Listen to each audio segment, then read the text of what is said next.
Ketua BNPB Doni Monardo meninjau langsung lokasi longsor di Desa Cihanjuang, Cimanggung, Kabupaten Sumedang, Jawa Barat.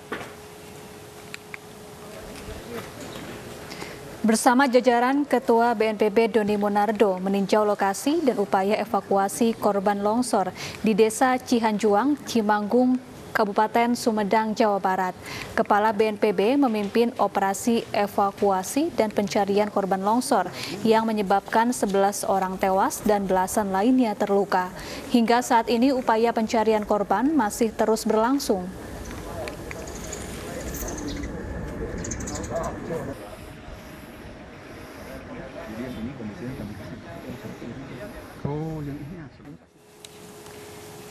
Dan pemirsa, untuk mengetahui informasi terkini langsung dari Sumedang, kita terhubung dengan Beben HVA di Sumedang, Jawa Barat.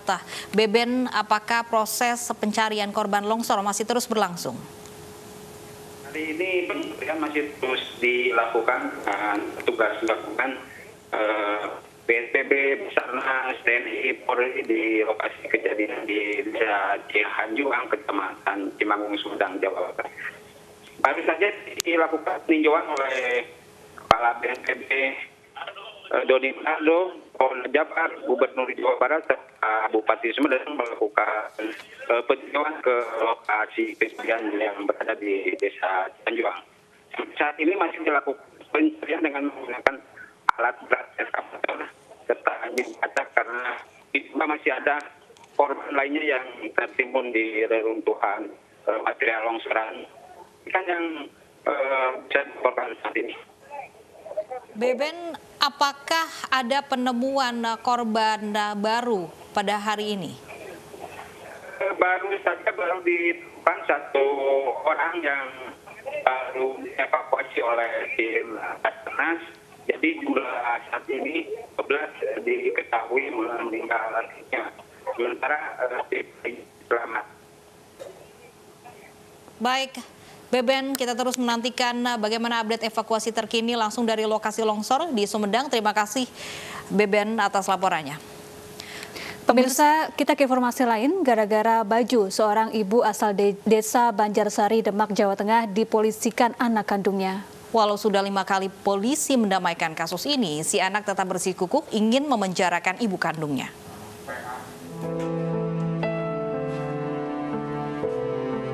Sumiatun, seorang ibu berusia 36 tahun ini, hanya bisa mengelus dada dan bersabar menghadapi masalah pelik keluarga. Ia tak lain dilaporkan oleh anak kandungnya diduga atas kasus penganiayaan. Agesti, anak perempuan yang disayanginya, tega melaporkan tindak tak sengaja yang dilakukan Sumiatun yang hanya dipicu karena masalah pakaian. Logisnya itu tidak ada kesengajaan. Jadi dia dorong aku jatuh, refleks, aku narik kudungnya itu, terus tiba-tiba ada luka di pelipis kiri 2 cm di anak saya. Dilaporkan, dapat surat panggilan pertama, kronologi kejadian, terus yang kedua aku dapat surat jadi tersangka.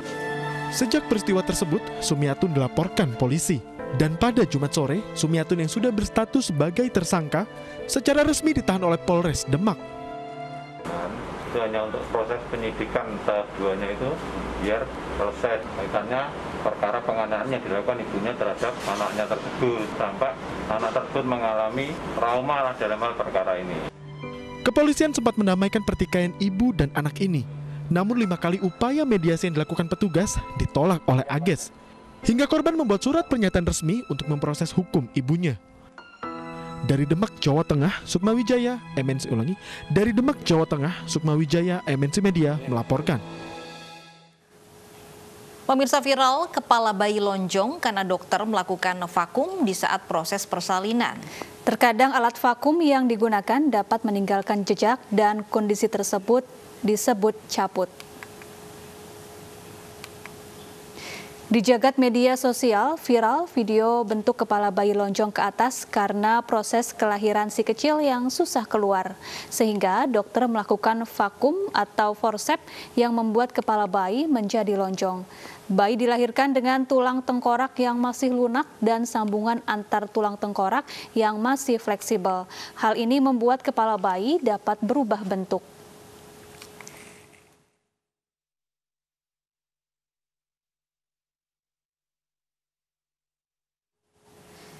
Dan untuk membahas lebih dalam terkait adanya bentuk kepala bayi lonjong akibat ada proses vakum, kita terhubung dengan ada Dr. Dinda Derdamesia, seorang dokter ahli kandungan. Selamat siang, Dr. Dinda. Selamat siang. Baik, ini berbahayakah bayi lahir dengan kepala bentuknya lonjong yang tidak biasa ini, Dok? Oke, memang kan kalau bayi kepalanya itu masih lunak, ya. Pada proses persalinan berbantu dengan vakum, biasanya tekanannya itu tinggi sampai 70 mm Hg dan akan menyebabkan jejak, yaitu kita sebut kaput subsedaneum biasanya. Dan itu sebenarnya akumulasi dari darah tapi di bawah dari jaringan kulit, jadi nggak sampai merubah struktur dari tulangnya. Dan itu akan result sendiri dalam 3 minggu sampai 3 bulan. Jadi nggak berbahaya sih, asal nggak diapa-apain gitu. Baik, Dokter Dinda, bentuk kepala lonjong ini apakah memang selalu terjadi saat proses melahirkan dengan menggunakan vakum atau memang ada misalnya kesalahan yang memang terjadi saat proses melahirkan? Itu suatu hal yang lumrah sih. Bahkan pada persalinan normal yang lama, apabila si kepala bayi itu lama di jalan lahir atau vagina, itu akan membentuk kepala yang lonjong juga. Dan itu nggak berbahaya kalau perdarahannya hanya di bawah jaringan kulit dan nggak sampai di bawah ke tulang kepala. Dan sebagian besar memang hanya di bawah jaringan kulit dan itu tidak bahaya, bisa ditunggu sampai 3 bulan gitu. Baik, tapi asalkan indikasi vakumnya dipenuhi ya. Jadi kita punya beberapa persyaratan dalam melakukan vakum, yaitu penarikannya nggak boleh dari lebih 3 kali, kemudian posisi kepala saat kita melakukan vakum juga sudah di bawah, bukan yang di atas gitu. Dengan persyaratan vakum dengan indikasi, maka risiko yang lebih fatal seperti perdarahan otak itu tidak terjadi gitu. Baik, tapi apakah memang kita melihat bahwa bentuk lonjong seorang bayi ini tidak biasa begitu, ibu-ibu pasti khawatir begitu dengan anaknya ini, apakah memang harus diantisipasi proses vakum dengan prosedur yang salah ini seperti apa? Iya, sebenarnya kan apapun tindakan di bidang obstetri atau di bidang kebidanan itu kan harus dengan indikasi. Kalau misalnya bayi kepalanya masih jauh gitu, tapi pembukaan sudah lengkap, pasti kita nggak putuskan untuk melakukan vakum, tapi kita melakukan seksio cesaria gitu, walaupun sudah pembukaan lengkap. Karena kalau misalnya kepala itu masih tinggi, kita tarik-tarik dengan vakum, sudah pasti tekanannya akan tinggi sekali gitu. Jadi memang salah satu faktor risiko adalah terbentuknya kaput, dan kaput yang terjadi akibat dari proses persalinan yang normal atau vakum dengan indikasi itu nggak masalah. Baik, Dok, yang terjadi pada bayi dalam video viral ini, apakah kondisi kepala akan kembali normal seiring berjalannya waktu atau seperti apa, Dok? Saya nggak tahu proses persalinan sebelumnya ya. Maksudnya pada saat dilakukan vakum itu ada di posisi mana kepalanya. Tapi biasanya kalau hal tersebut sangat ditakutkan oleh pasien atau orang tua, itu bisa dilakukan pemeriksaan ultrasound kepala bayi oleh dokter anak gitu. Baik, artinya memang orang tua bayi juga harus terus mengontrol ya dari kondisi bayi dan ini. Dan mungkin dilihat juga aktivitas si bayinya gitu, refleksnya, kemudian pergerakan tangannya gitu. Kalau misalnya memang ditakutkan mencederai sampai ke sarafan, kan pasti ada gangguan dari gerakan bayinya. Tapi alangkah baiknya kalau dikonsultasikan ke dokter anak dan dilakukan pemeriksaan USG. Tapi perlu saya tekankan di sini, segala tindakan persalinan normal yang lama ataupun vakum dengan indikasi memang akan menyebabkan kepala bayi ada kaputnya gitu. Baik, Dok, jika seandainya memang terjadi kesalahan saat proses vakum dan kepala bayi menjadi lonjong atau tidak normal, apa dampak yang terjadi kepada bayi hingga kemudian bayi beranjak besar begitu, Dok?